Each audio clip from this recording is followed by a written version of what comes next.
सोचो, अगर एक बाप अपने ही बेटे को सिर्फ $1 लाख के लिए बेच दे और फिर वही बेटा उसकी जिंदगी का सबसे बड़ा सहारा बन जाए।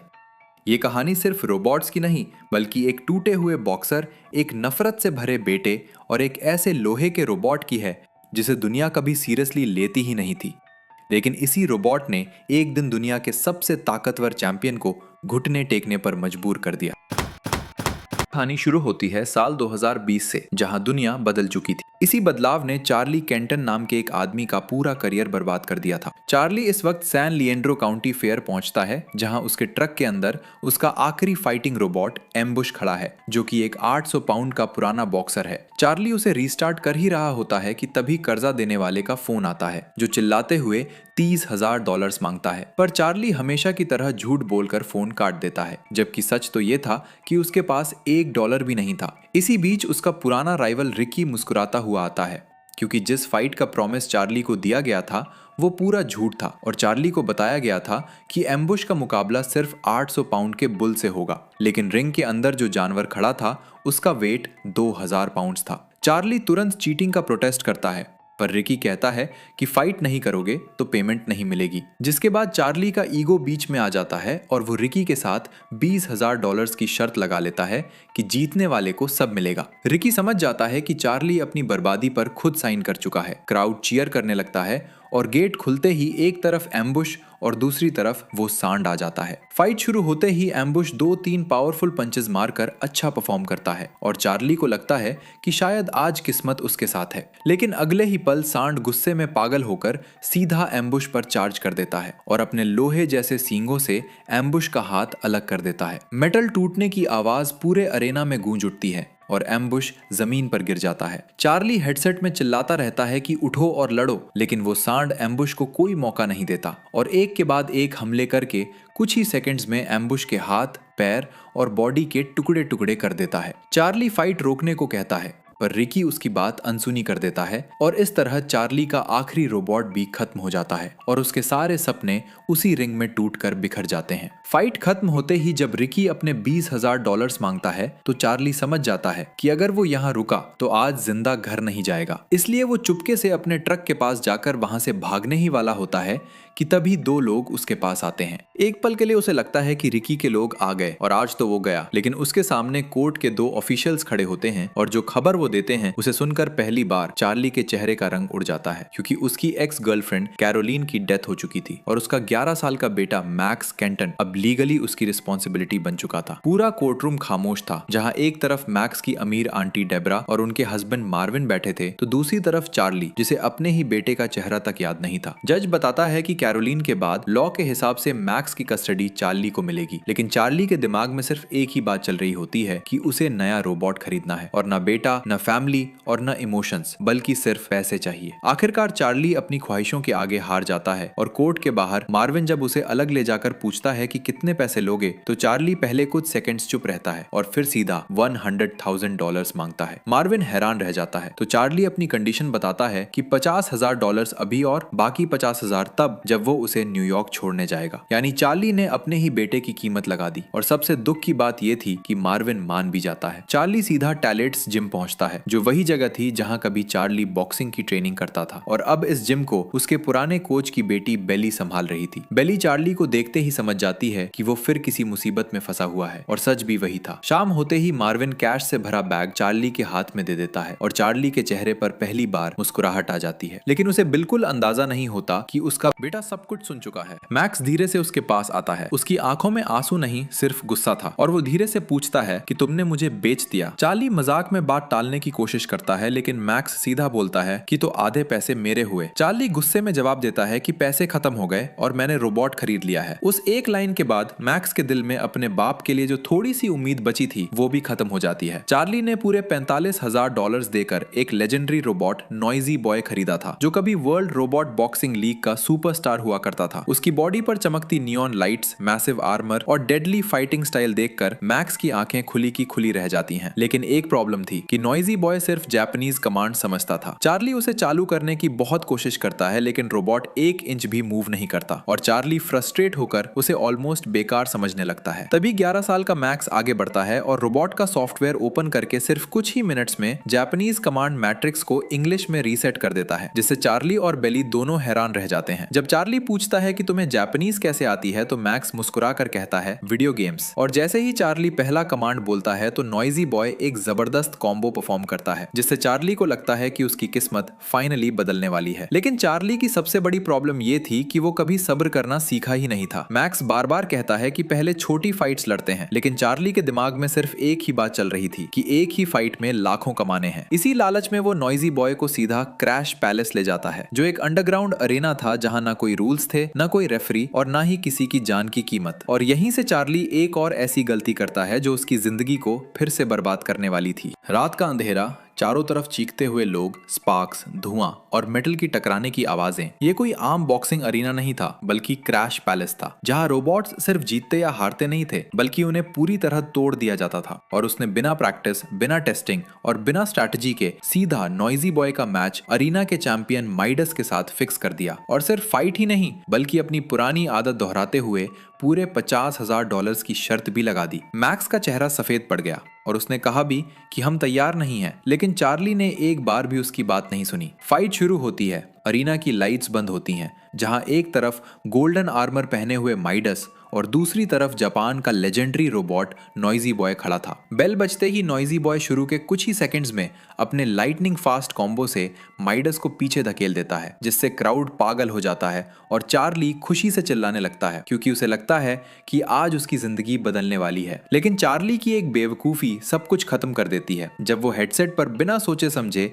रैंडम वॉइस कमांड्स देने लगता है, जिससे नॉइजी बॉय कंफ्यूज हो जाता है। और इसी कंफ्यूजन का फायदा उठाकर माइडस अचानक नॉइजी बॉय की गर्दन पकड़ लेता है। माइडस के बाजू इतने ताकतवर थे कि नॉइजी बॉय हिल भी नहीं पाता। चार्ली बार बार कमांड्स देता रहता है, लेकिन अब बहुत देर हो चुकी थी और माइडस पहले नॉइजी बॉय का उल्टा बाजू तोड़ता है और फिर दूसरा, जिसके बाद स्पार्क्स की बारिश होने लगती है और ऑयल पूरे रिंग में बिखर जाता है। तभी एक इतना खतरनाक राइट मुक्का पड़ता है कि नॉइजी बॉय का पूरा सिर हवा में उड़ता हुआ रिंग के बाहर जा गिरता है और चार्ली बस देखता रह जाता है, क्योंकि उसके $45,000 कुछ ही सेकंड्स में खत्म हो चुके थे। अरीना से बाहर निकलते वक्त मैक्स का गुस्सा फट पड़ता है और दोनों के बीच इतनी बड़ी बहस होती है कि लगता है अब ये सफर यहीं खत्म हो जाएगा। लेकिन किस्मत ने उनके लिए कुछ और ही लिखा था। उस रात तेज बारिश हो रही थी और चार्ली नॉइजी बॉय के रिप्लेसमेंट पार्ट्स ढूंढने के लिए एक पुराने कचरे के ढेर पर पहुंचता है, जहां चारों तरफ पुराने रोबोट्स की टूटी हुई बॉडीज पड़ी थी। मैक्स अलग अलग रोबोट पार्ट्स देखते हुए आगे बढ़ता है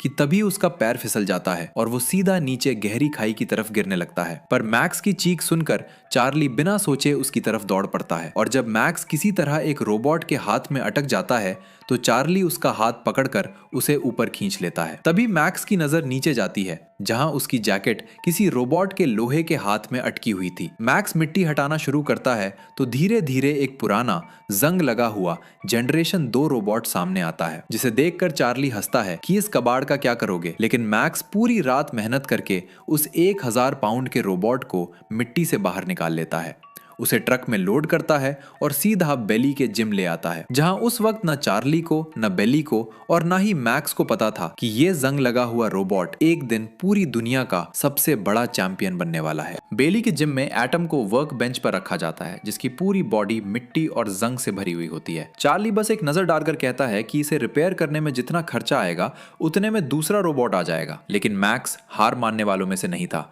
और वो बेली के साथ मिलकर पूरी रात एटम को साफ करता है। नए वायर्स लगते हैं, हाइड्रोलिक लाइंस रिप्लेस होती हैं और फाइनली पावर स्विच ऑन करते ही एटम की आंखों में हल्की सी ब्लू लाइट जल उठती है और एटम जिंदा हो जाता है। एटम के अंदर एक बहुत रेयर शैडो फंक्शन फीचर है, जिससे वो सामने वाले इंसान की हर मूवमेंट को परफेक्टली कॉपी कर सकता है, जिसे देखकर चार्ली के दिमाग में पहली बार आइडिया आता है कि शायद ये रोबोट उतना बेकार नहीं है जितना वो समझ रहा था। अगले ही दिन चार्ली एटम को लेकर द जू नाम के एक छोटे अंडरग्राउंड अरीना पहुंचता है, जहां ऑडियंस से ज्यादा खतरनाक उनके रोबोट्स थे और एटम का पहला ओपोनेंट मेट्रो था, जो कि उससे कहीं गुना बड़ा, हैवी और पावरफुल रोबोट था। बेल बजते ही मेट्रो बिना टाइम वेस्ट किए एटम पर टूट पड़ता है और सिर्फ एक पंच से एटम सीधा हवा में उछलकर जमीन पर जा गिरता है, जिसे देखकर क्राउड हंसने लगता है और चार्ली को लगता है कि एक और रोबोट गया। लेकिन जब रेफरी काउंट करना शुरू करता है तो मैक्स रोते हुए चिल्लाता है कि एटम प्लीज उठ जाओ, और तभी एटम का हाथ हिलता है और वो धीरे धीरे उठकर फिर से बॉक्सिंग स्टांस बना लेता है। मैक्स एक परफेक्ट टाइमिंग से अपरकट मारता है, जिससे मेट्रो का पूरा सिस्टम हैंग हो जाता है और वो सीधा रिंग में धड़ाम से गिर पड़ता है। फिर रेफरी काउंट करता है 10, विनर है एटम, और पूरा अरेना तालियों से गूंज उठता है क्योंकि जिस रोबोट को सब कबाड़ कह रहे थे उसने अपनी पहली फाइट जीत ली थी। चार्ली, जो कभी सिर्फ पैसे के लिए फाइट करता था, अब पहली बार मैक्स के साथ मिलकर जीतने का मजा महसूस करता है। मैक्स एटम के साथ रोज प्रैक्टिस करता है और चार्ली उसे असली बॉक्सिंग की स्ट्रैटेजी सिखाना शुरू कर देता है, जिससे धीरे धीरे एटम और स्ट्रांग हो रहा था। अगले कुछ हफ्तों में एटम एक के बाद एक अंडरग्राउंड फाइट्स जीतने लगता है और हर जीत के साथ उसका नाम बढ़ता जाता है, जहां लोग दूर दूर से सिर्फ उसकी फाइट्स देखने आने लगते हैं और हर जगह एक ही नाम ट्रेंड कर रहा था, एटम। और फिर एक दिन उन्हें वर्ल्ड रोबोट बॉक्सिंग लीग के ऑफिशियल इवेंट का इन्विटेशन मिलता है, जहां अब उनका अगला ओपोनेंट कोई आम रोबोट नहीं बल्कि ट्विन सिटीज नाम का एक ऐसा मॉन्स्टर था जिसे देखकर बड़े बड़े चैंपियंस भी घबरा जाते थे। चार्ली और उसकी टीम को WRB के ऑफिशियल इवेंट का इन्विटेशन मिलता है, जहां वर्जिन अमेरिका अरीना पहुंचकर हजारों स्पेक्टेटर्स, बड़े बड़े LED स्क्रीन्स, टीवी कैमरास और दुनिया के सबसे डेंजरस रोबोट्स देखकर मैक्स की आंखें खुली की खुली रह जाती हैं। तभी उन्हें WRB के मेन रूम में बुलवाया जाता है, जहां ज़्यूस की ओनर फरा एटम के बदले $10 मिलियन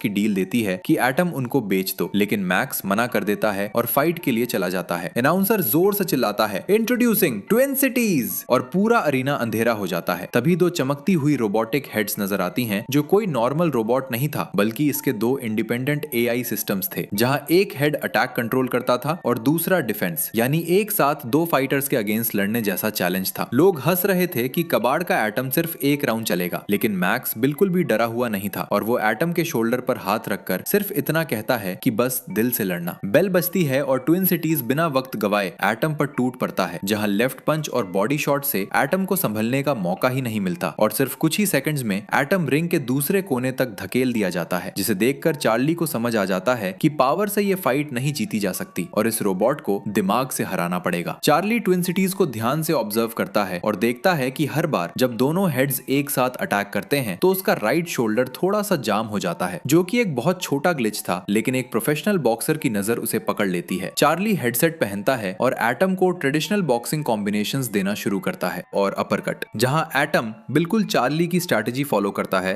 और एक परफेक्ट पंच से ट्विन सिटीज का बैलेंस हिल जाता है। फिर चार्ली फाइनल कॉम्बिनेशन देता है, लेफ्ट, राइट और अपरकट, जिससे ट्विन सिटीज के दोनों हेड्स एक साथ ग्लिच करने लगते हैं, स्पार्क्स निकलते हैं और अगले ही पल पूरा रोबोट धड़ाम से रिंग में गिर पड़ता है और नॉकआउट हो जाता है, जिससे पूरा स्टेडियम खड़ा होकर तालियां बजाने लगता है, क्योंकि जैंगयार्ड का एटम अब ऑफिशियली WRB का नया सेंसेशन बन चुका था। फाइट खत्म होते ही रिपोर्टर्स चार्ली को घेर लेते हैं और पूछते हैं कि अब अगला टारगेट कौन है। चार्ली जवाब देने ही वाला होता है कि अचानक मैक्स उसके हाथ से माइक ले लेता है। पूरा अरेना खामोश हो जाता है और मैक्स सीधा कैमरा की तरफ देखकर कहता है कि हमें ज़्यूस से मुकाबला करना है, कहीं भी कभी भी। एक पल के लिए पूरा स्टेडियम शॉक में आ जाता है, क्योंकि ज़्यूस सिर्फ चैंपियन नहीं था बल्कि एक ऐसी मशीन थी जो कभी हारी ही नहीं थी। दूसरी तरफ एक लग्जरी कंट्रोल रूम में ज़्यूस का क्रिएटर तक मशीडो टीवी पर यह चैलेंज देख रहा होता है, जिसके पास खड़ी WRB की ग्लैमरस प्रमोटर फराह लेम्कोवा एटम को देखकर मुस्कुराने लगती है और पूछती है कि क्या ये लोग सीरियस हैं, जिस पर तक हल्का सा हंसकर जवाब देता है कि ज़्यूस के लिए ये सिर्फ वार्म अप होगा, क्योंकि उन्हें पूरा यकीन था कि एटम ज़्यूस के सामने एक मिनट भी नहीं टिक पाएगा। लेकिन उन्हें नहीं पता था कि असली ताकत स्टील में नहीं बल्कि हौसले में होती है। जब सब लोग जीत का जश्न मना रहे होते हैं, तभी चार्ली को एक फोन आता है कि समर वेकेशन खत्म हो चुकी है और मार्विन व डेब्रा मैक्स को लेने आ चुके हैं, जिससे एक ही पल में खुशी का माहौल उदासी में बदल जाता है। मैक्स समझ जाता है कि अब उसे जाना होगा। चार्ली चुपचाप वो दूसरे $50,000 नहीं लेता और मैक्स को मार्विन के साथ भेजने लगता है, जिस पर मैक्स की आंखों में आंसू आ जाते हैं और वो चार्ली की तरफ देखकर धीरे से कहता है कि मैंने सोचा था शायद तुम बदल गए हो, लेकिन तुमने आज फिर पैसे ही चुन लिए। मैक्स के जाने के बाद चार्ली खुद को काफी अकेला फील करने लगता है, तो वो वापस बेली के पास जाता है जहां बेली छत पर बैठी थी। चार्ली उसके पास जाता है तो बेली उससे एक ऐसी बात कहती है जो सीधे उसके दिल पर लगती है कि चार्ली, तुम जिंदगी भर हर फाइट से भागते रहे हो, लेकिन पहली बार तुम्हारे पास कोई था जो तुम पर यकीन करता था और तुमने उसे भी खो दिया। जिस पर चार्ली कुछ नहीं बोलता और उसकी आंखों में पहली बार पछतावा साफ नजर आ रहा था। अगली सुबह चार्ली सीधा मार्विन के घर पहुंचता है, जहां मैक्स धीरे से बाहर आता है तो चार्ली उसके सामने घुटनों पर बैठकर बोलता है कि मैं बहुत बुरा बाप था मैक्स। लेकिन डेब्रा बोलती है कि तुमने मैक्स की कस्टडी हमें दे दी है, पर चार्ली एक आखिरी फाइट के लिए मैक्स को साथ ले जाने की इजाजत मांगता है, जो कि वो मैक्स की खुशी की वजह से दे देती हैं। पूरा वर्ल्ड रोबोट बॉक्सिंग चैंपियनशिप एक ही मैच का इंतजार कर रहा था, जहां एक कोने में दुनिया का सबसे एडवांस रोबोट और कभी ना हारने वाला चैंपियन ज़्यूस था, तो दूसरी तरफ कचरे से निकला हुआ पुराना रोबोट एटम खड़ा था और पूरा अरीना एटम एटम के नारों से गूंज रहा था। बेल बजते ही राउंड 1 शुरू होता है और ज़्यूस किसी मिसाइल की तरह एटम पर टूट पड़ता है, जहां उसके नॉन स्टॉप और पावरफुल पंचेस से एटम का आर्मर टूटने लगता है और सिर्फ कुछ ही सेकंड्स में एटम रिंग में गिर पड़ता है। लेकिन रेफरी की गिनती खत्म होने से पहले ही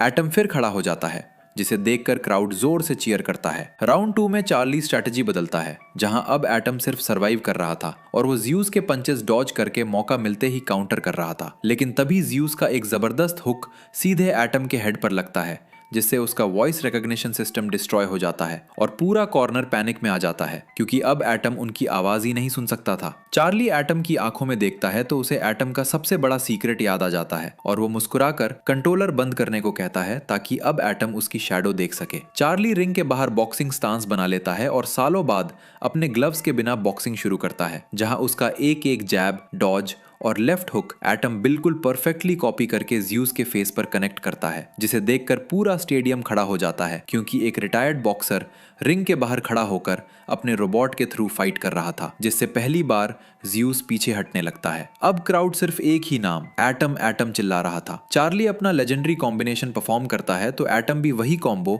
ज़्यूस पर लगा देता है, जिससे ज़्यूस लड़खड़ा जाता है और पहली बार उसके घुटने जमीन को छूते हैं। लेकिन तभी फाइनल बेल बज जाती है और फाइट खत्म हो जाती है। जजेस स्कोर कार्ड्स देखते हैं और डिसीजन अनाउंस होता है, विनर इज ज़्यूस, जिससे पूरा अरेना खामोश हो जाता है। लेकिन अगले ही पल हजारों लोग ज़्यूस को नहीं बल्कि एटम को चीयर करना शुरू कर देते हैं, क्योंकि ऑफिशियल चैंपियन भले ही ज़्यूस था, लेकिन लोगों के दिल का चैंपियन सिर्फ एटम था। चार्ली मैक्स की तरफ देखता है तो मैक्स मुस्कुराते हुए कहता है कि मुझे पता था आप बेहतरीन फाइटर हैं। ये सुनकर चार्ली की आंखों में आंसू आ जाते हैं और वो मैक्स को गले लगा लेता है। जहां उस दिन चार्ली रिंग की फाइट शायद ना जीत सका हो, लेकिन उसने अपनी जिंदगी की सबसे बड़ी जीत हासिल कर ली थी, क्योंकि एक बाप अपने बेटे का भरोसा वापस जीत चुका था और एक पुराना जंग लगा हुआ रोबोट दुनिया को सिखा गया कि असली चैंपियन वो नहीं होता जो कभी हारे ही ना, बल्कि असली चैंपियन वो होता है जो हर बार गिरने के बाद फिर से खड़ा हो जाए।